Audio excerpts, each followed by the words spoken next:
Assalamualaikum warahmatullahi wabarakatuh. Perkenalkan, nama saya Musawir S. dari Teknik Komputer Kelas A 2020, mahasiswa Universitas Negeri Makassar. Nah, pada video kali ini saya kembali mengerjakan tugas struktur data pada praktikum 5.4 mengenai program bubble sort. Nah, eh, pada program ini perbedaan praktikum 5.4 dan 5.2 yaitu pada 5.2 itu mengurutkan secara ascending atau terkecil ke terbesar, tapi pada praktikum 5.4 ini kita disuruh untuk diurutkan secara descending atau terbesar ke terkecil. Nah, perbedaannya yaitu terdapat pada perulangan if pada seleksi kondisi if atau percabangan if pada baris ke-19, di mana pada praktikum 5.4 itu increment di sini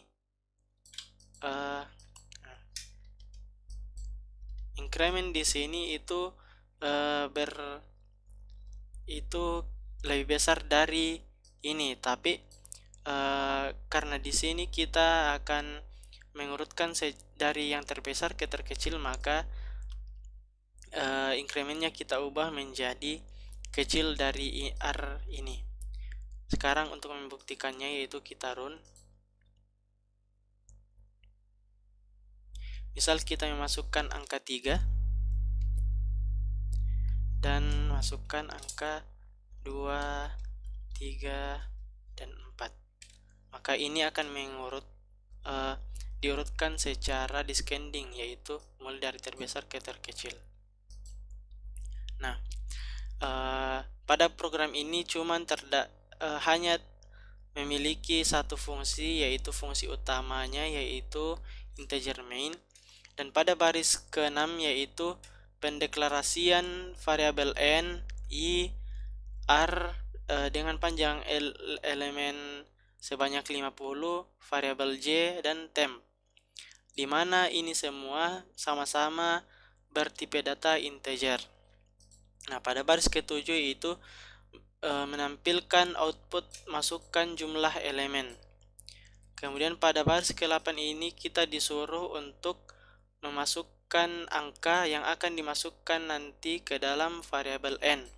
Misal tadi kita memasukkan variabel n yaitu 3. Nah, pada baris ke-9 ini menampilkan output masukkan ke, misalnya masukkan ke angka nilai tadi, menampilkan angka nilai n tadi yaitu 3, masuk menjadi outputnya nanti masukkan ke 3 angka tersebut.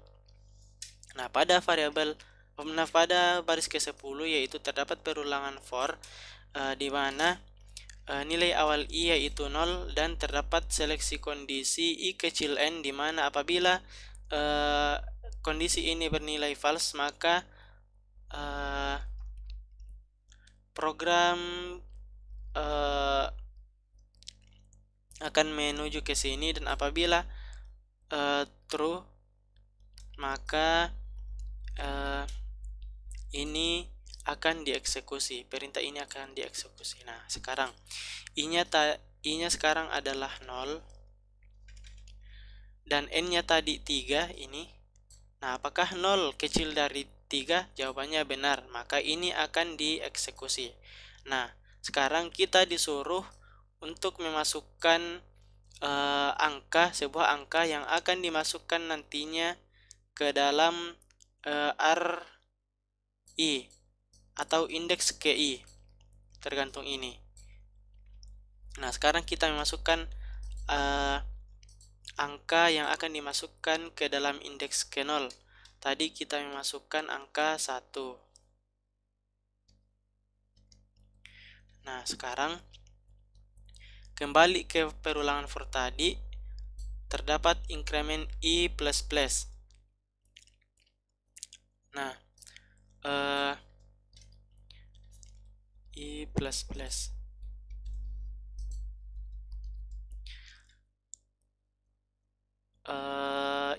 itu 0 ditambah 1 adalah 1. Nah, sekarang apakah 1 kecil dari 3? Jawabannya benar, dan kita kembali memasukkan angka yang akan dimasukkan ke dalam indeks ke 1. Tidak, tadi kita memasukkan angka 2. Sekarang kembali pada perulangan for I++. Nah, sekarang I-nya adalah 2.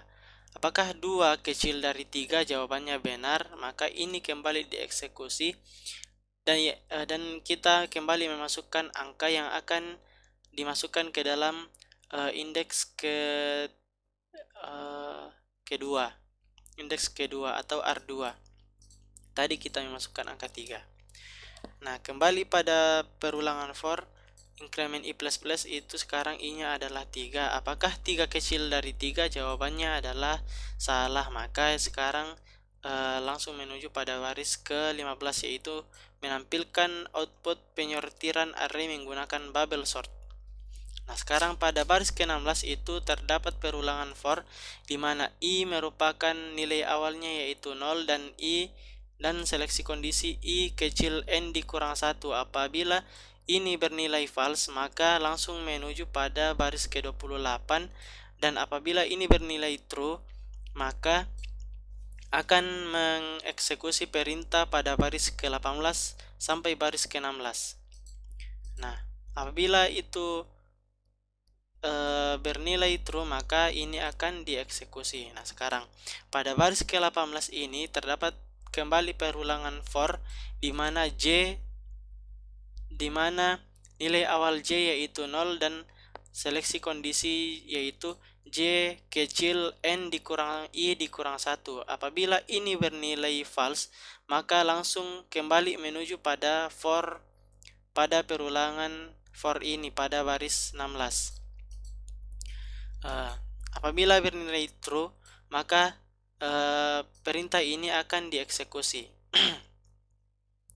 Nah, sekarang pada baris ke-20 ini terdapat percabangan if di mana seleksi kondisinya apabila Rj itu kecil dari Rj ditambah 1 bernilai false, maka itu akan langsung kembali pada perulangan for ini pada baris ke-18, dan apabila bernilai true, maka perintah pada baris ke-22 sampai 24 ini akan dieksekusi. Nah, pada baris ke-22 ini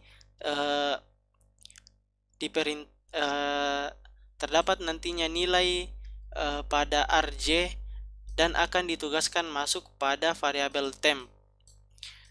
Dan pada baris ke-23 terdapat nanti nilai variabel Rj ditambah 1 ditugaskan masuk kepada variabel Rj.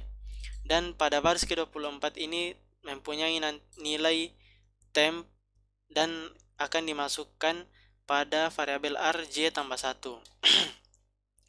Nah, pada baris ke-28 ini terdapat perintah untuk menampilkan output elemen berhasil diurutkan. Dan pada baris ke-29 ini terdapat perintah kembali untuk menampilkan output elemen diurutkan secara descending. Nah, pada baris ke-30 terdapat perulangan for di mana variabel I memiliki nilai awal yaitu 0 dan seleksi kondisi I kecil n. Apabila ini bernilai true, maka program berhenti, dan apabila ini bernilai false, maka program berhenti, dan apabila ini bernilai true, maka ini akan perintah ini akan dieksekusi dan menampilkan output masing-masing nilai dari RI. Nah, sekian video dari saya, kurang lebihnya mohon dimaafkan. Wassalamualaikum warahmatullahi wabarakatuh.